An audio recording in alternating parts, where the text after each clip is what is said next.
Hey there everybody, it's markcrilley. I'm back with another how to draw video. Today I'm going to be showing you how to add surface detail to an illustration. In particular, making a smooth metallic surface look rusted and decayed. And what I've done here is just taken with pencil and a bit of marker, created this surface here, including Krill Dog. As if there's some sort of car company back from the 1950s with that name. Wouldn't it be cool if there had been? And what I'm going to do is take watercolor here. I've mixed up a little bit of brown and red to get that sort of orangey brown color that we're used to seeing when something is rusting. And I'm just going to go ahead and jump in here and start adding little bits of rusted chipped off paint.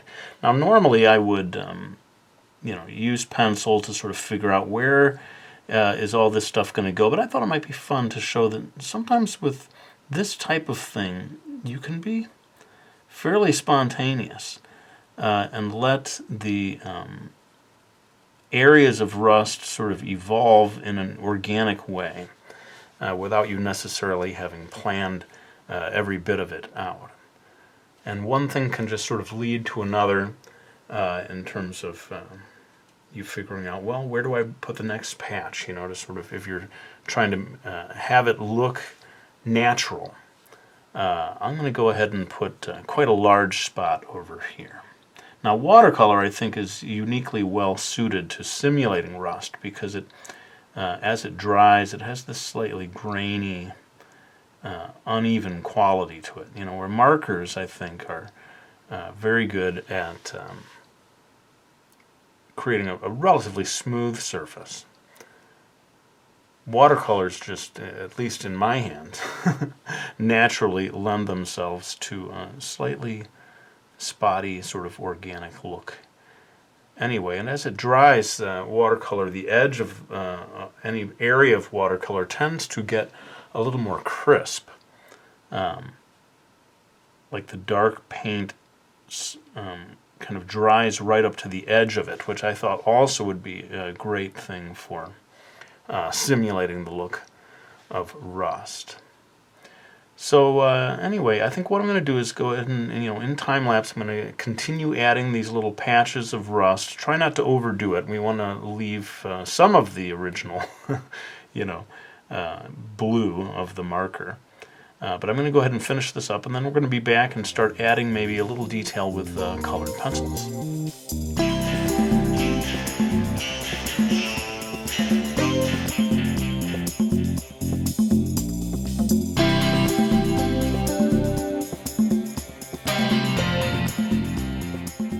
Alright, so I think I've got enough of the watercolor in place, and now I'm going to go in with a dark brown colored pencil and begin adding extra bits of darkness right around the edge, especially where we might expect some shadows to be forming. And this little bit of extra detail is really going to, I think, add to the sense of the kind of chipping paint. Now, I also noticed as I studied photos of rusting cars and so forth that you sometimes end up with kind of streaks if it's been left out in the rain, and I'm going to just go ahead and move on to this right now with an orange colored pencil. A streak that's coming down where, the water of the rainfall has been washing down across this surface, and it tends to leave this sort of orangey brown streak. So if you can replicate stuff like that, it adds just that little extra bit of detail that really begins to read as rusting hulk of old car from the 50s or whatever. And a lot of times, even when I'm drawing in black and white or just doing pen and ink, I will do these little streaks, these sort of vertical streaks on any kind of weathered surface. Whether it's made of metal or not, frankly, even concrete and different things, because I just think it signals to the human eye, oh wow, this thing has been out in the rain and not well cared for.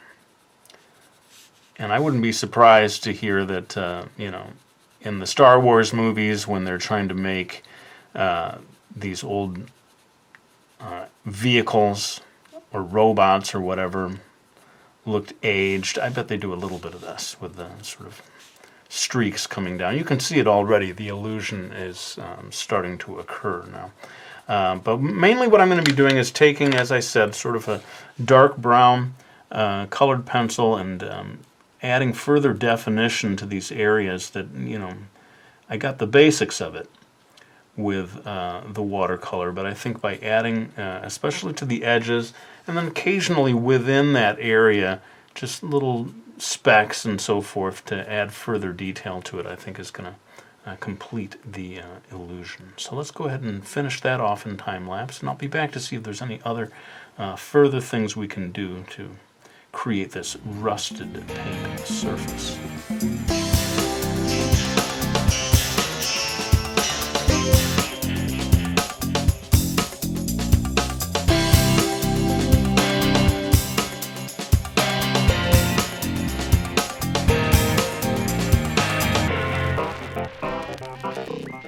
Alright, so you can see I covered quite a lot of ground, including adding a little more detail to the Chrome logo, although I've got a separate video that's about Chrome. I'm going to link to that in the description if you want to learn about that. What I'm doing now, though, is bringing out my beloved white gouache, and I'm going to add a few highlights here and there to sort of complete the illusion of the peeling paint. And if you think that the paint is kind of peeling upward a little bit off of the surface of the rust, then it would catch the light in areas like this.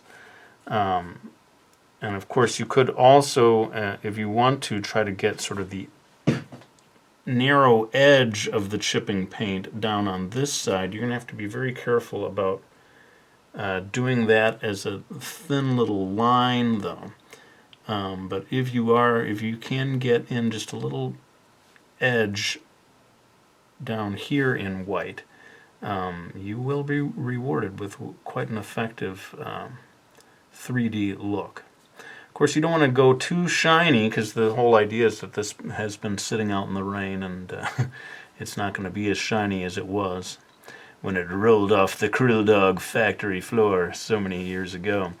Yeah, adding a little gouache at the end, I think, can make quite a big difference. And you're going to see me add some to the Chrome as well before we're done. But that basically gets us to the end of the different materials that I used. This is about illustrating a particular type of surface, but hopefully it's also just giving you the idea that you don't need to rely on any single medium. You can mix them, as I did here. I started with marker, went in with watercolor, added colored pencil, and now I'm using gouache. And that has served me well over the years, rather than trying to get all of the different effects that I want with a single medium. Going ahead and relying on each different medium to do what it does best, basically. And maybe that brings us to the end. I'm going to go ahead and bring it back into time-lapse to finish off this application of the white gouache, and I'll be back with a few final words.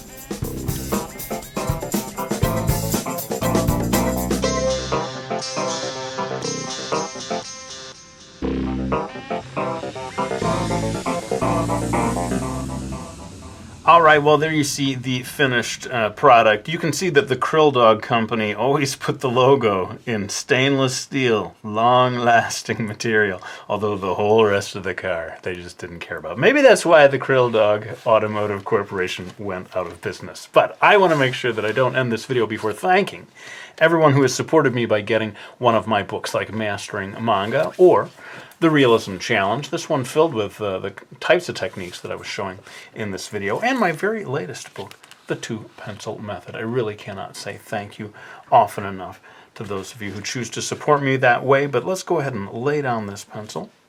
I want to thank you all for watching this video. I really hope you enjoyed it, and I'll be back with another one real soon.